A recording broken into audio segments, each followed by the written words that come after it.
Hello students, good evening to all of you. Hope you all are safe and sound at your home. I'm Seema Pandey, your biology teacher. So today we will continue chapter 3 Plant Kingdom.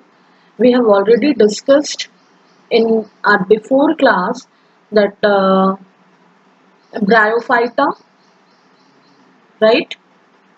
Sorry, algae and Bryophyta we have already discussed. Now today we will start the Pteridophyta. Pteridophyta, it includes horsetails and ferns. Actually, these are the group of plants, horsetails and ferns, right? So here are some uses of pteridophytes. They are using medicinal purpose, soil binders. You know soil binders, right? They prevent the soil erosion. They also frequently grown as ornamental plants at your home.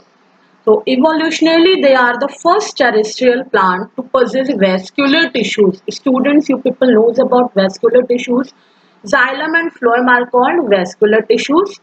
Xylem for the water conduction and phloem for the food conduction, right? So the pteridophytes are found in cool, damp, shady places, though some may flourish well in sandy soil conditions. In bryophytes, the dominant phase in the life cycle is gametophytic plant body, while in pteridophyte, the main plant body is sporophyte, which is differentiated into true root, stem, and leaves, right? From this phylum, you can see true root, stem, and leaf in the plant. I told you, like, according to the evolution, like you have studied up about the classification, right? So you know that with the classification, there are advancement of characters takes place. As in bryophytes, there are no true root, stem, and leaves, while in pteridophytes, there are true stem, root, and leaves, right? So the leaves of Pteridophyta are small. Small are known as microphyls and in Selaginella and large in ferns. That is called macrophyls. So you can say there are two type of leaves present in Pteridophytes. One is microphyls and the other one is macrophyls, right? The sporophytes bear sporangium that are subtended by leaf-like appendages called sporophylls. In some cases, sporophylls may form distinct compact structures called strobili or cones. Right? You have seen cones uh, in Selaginella and Equisetum. These are the example of this. So the sporangium produces spores by meiosis in a spore mother cell. Mitosis and meiosis, there are two type of cell division takes place. In mitosis, two daughter cells are formed, while in meiosis, four daughter cells are formed, right? Here haploid gametes are formed in case of meiosis, while in mitosis diploid daughter cells are formed. So the spores germinate to give rise to inconspicuous small but multicellular free-living, mostly photosynthetic gametophytes called prothallus. Please remember these terms, student. These gametophytes required cool, damp, shady places to grow, right? So here I am giving you some pictures of Selaginella. This is Selaginella. You can see strobili is there, right? Dorsal view and ventral view is here. See, strobili. This is a sporophyll actually where strobili takes place, right? See, sporophyll leaf bears sporangium. What is sporophylls? The leaf which bears sporangium, and in sporangium there are spores formation takes place.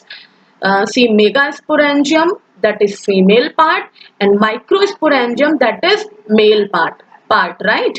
In megasporangium, megaspores are found, and in microsporangium there are microspores are found. So the gametophytes bear male sex organs and female sex organ called antheridia and archegonia respectively. Male is called antheridia and female is called archegonia, right? Water is required for transfer of anthrozoids. The male gametes released from the antheridia to the mouth of archegonium.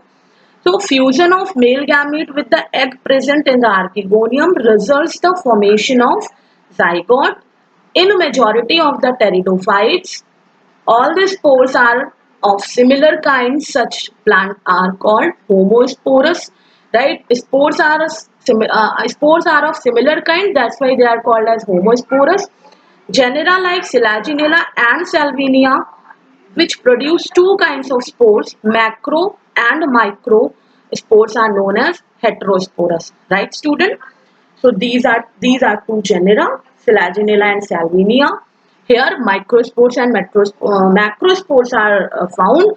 That's why these are called as heterosporous. Right?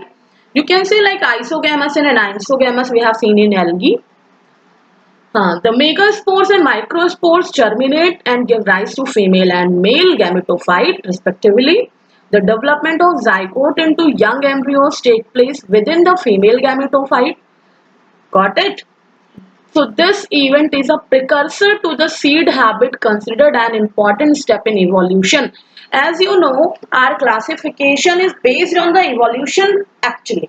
Like evolution होते गया, advancement of characters develop होते गए और हमारा जो classification है वो भी एडवांसमेंट की तरफ बढ़ता गया. Like we have started from algae, then bryophyta. Now you are seeing the pteridophyta. Then we will go for gymnosperm and angiosperm. Right? You can see in every phylum there are advancement of characters takes place in comparison to the last phylum or the previous phylum, right? So this the development of zygote into young embryos takes place within the female gametophyte. This phenomena is the precursor to the developing of the seed habit in the next phylum, right? You can say that it's a important steps in evolution. So the pteridophytes are further classified into four classes: Coelopsida, Celotum is the example, Lycopsida, Selaginella and Lycopodium is the example, Sphenopsida, Equisetum is the example, and Pteropsida, Dryopteris and Pteris, and Adiantum is the example. Student, I want to tell you something. If you are writing the scientific name either should be italicized or should be underlined, right? Either that is of plant or plant or animals scientific name. Got it? So now comes to gymnosperm. Gymnosperm, we will see the gymnos means naked and sperma means seed, right? It means it bears naked seed. There are no seed covering present in the gymnosperm kingdom, right? So these are plant in which the ovules are not enclosed by any ovary wall and remain exposed both before and after fertilization. So the seeds are not covered, that is are naked, obviously I told you. So gymnosperms include medium sized trees or tall trees and shrubs. So how the giant redwood trees, sequoia, is one of the tallest tree species, is known as gymnosperm, right? Root in some genera have fungal association in the form of mycorrhiza, pinus, while in some others, cycas, specialized roots called coralloid roots are associated with nitrogen fixing cyanobacteria. Cyanobacteria means blue-green algae. Got it? So, in cycas, there are coralloid roots are present which are associated with cyanobacteria or blue-green algae, right? Cycas roots are associated with blue-green algae and form coralloid root, while pinus root are associated with fungi and formed mycorrhiza. These both structures help in the nitrogen fixation, right? So see, these are some examples of gymnosperm: Zamia, Thuja, Podocarpus, Ginkgo biloba, Araucaria, Pinus, right? See, this is the cone, microsporangium and megasporangium. These are the cone present on the trees or plants. You can see these are the reproductive structure, right? So the stems are unbranched in cycas and branched in case of pinus or citrus.